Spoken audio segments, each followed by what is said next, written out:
Kalau di sekitar sini kan ngontrak atau kita kos kan 3 juta per bulan, didapatkan 50 juta per bulan. Kalau kita 3 juta, kita kalikan 26 hari kerja, berarti 78 juta per bulan. Padahal yang didapat cuma sekitar 50 juta per bulan. Nah, jadi mereka masih nombok lagi.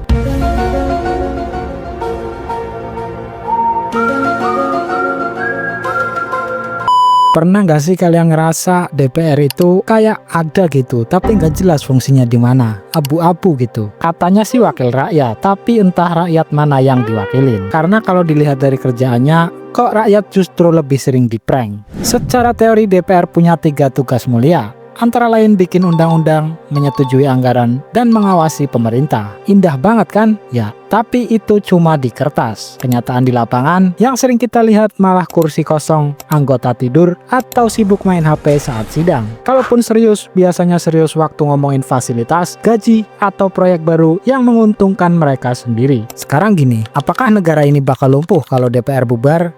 Jawabannya mungkin enggak, bahkan mungkin malah lebih sehat. Kenapa? Urusan bikin undang-undang toh selama ini banyak draft yang justru datang dari pemerintah, akademisi, sampai masyarakat sipil. DPR seringnya tinggal stempel, kadang malah buru-buru sahkan undang-undang tanpa dengar suara rakyat. Urusan anggaran, pemerintah sudah punya BPK yang bisa audit, dan sekarang teknologi bisa bikin laporan keuangan transparan. Jadi tanpa DPR pun, pengawasan mungkin masih bisa berjalan. Untuk urusan pengawasan, faktanya yang lebih galak justru KPK, Ombudsman, Mahkamah Konstitusi, media, bahkan netizen Indonesia. Nyatanya kasus korupsi jumbo biasanya terungkap dari KPK atau wartawan, bukan dari DPR. Artinya apa? Kalau DPR hilang besok, roda pemerintahan masih muter. Malah bisa lebih cepat, karena nggak ada drama sidang yang isinya debat kusir atau walkout rame-rame. Yang bikin nyesek kita semua saat ini adalah gaji DPR itu fantastis. Tunjangan, fasilitas, sampai pajaknya pun ditanggung negara. Bayangin, kita bayar mereka pakai pajak, tapi kadang hasilnya cuma undang-undang kontroversial atau pernyataan absurd yang bikin kita semua tepuk jidat. Makanya gak heran kalau rakyat mulai mikir DPR ini lebih banyak mudaratnya daripada manfaatnya. Mereka lebih sering trending gara-gara skandal dan kekonyolan, bukan prestasi. Lebih cepat rapat kalau urusannya nambah fasilitas, tapi lambat kalau bahas kebutuhan rakyat. Lucunya kalau rakyat demo di depan gedung DPR dianggap mengganggu ketertiban. Tapi kalau anggota DPR ketahuan tidur saat sidang, disebut istirahat demi bangsa. Kalau bolos ya tinggal alasan reses. Kalau studi banding, ujung-ujungnya ya jalan-jalan. Jadi wajar kan kalau ada suara rakyat yang bilang, bubarkan DPR, bubarkan DPR. Karena kalau semua tugas bisa dihandle lembaga lain, sementara mereka justru jadi beban negara, ya untuk apa kita pertahankan? Teriakan yang sering kita dengar tiap kali mereka bikin ulah. Tapi sayangnya, rakyat itu nggak punya tombol buat nge-kick DPR. Kita udah bayar pajak, udah gaji mereka puluhan juta, plus fasilitas negara, tapi kalau mereka tidur di sidang atau bikin aturan ngawur, kita cuma bisa nonton. Terus siapa yang bisa bubarin DPR, Bang?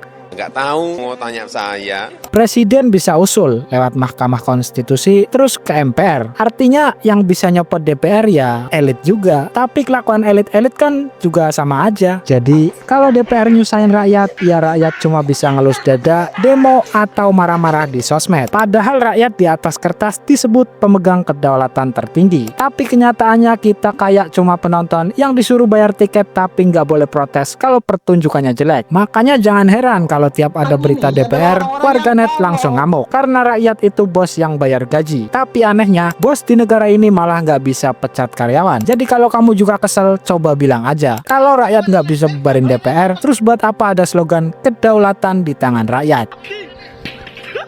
Kalau DPR memang benar wakil rakyat, coba sekali-kali tanyain dulu ke rakyat sebelum ngomong atau bikin kebijakan. Jangan cuma ingat rakyat pas masa kampanye, karena kalau terus gini, lebih baik bubar sekalian. Toh anggaran buat DPR bisa dipakai untuk hal yang jauh lebih berguna, misalnya pendidikan, kesehatan, perbaikan desa, atau yang lainnya lah. Pada akhirnya, pertanyaan buat kita semua adalah, kita ini punya DPR atau DPR yang punya kita?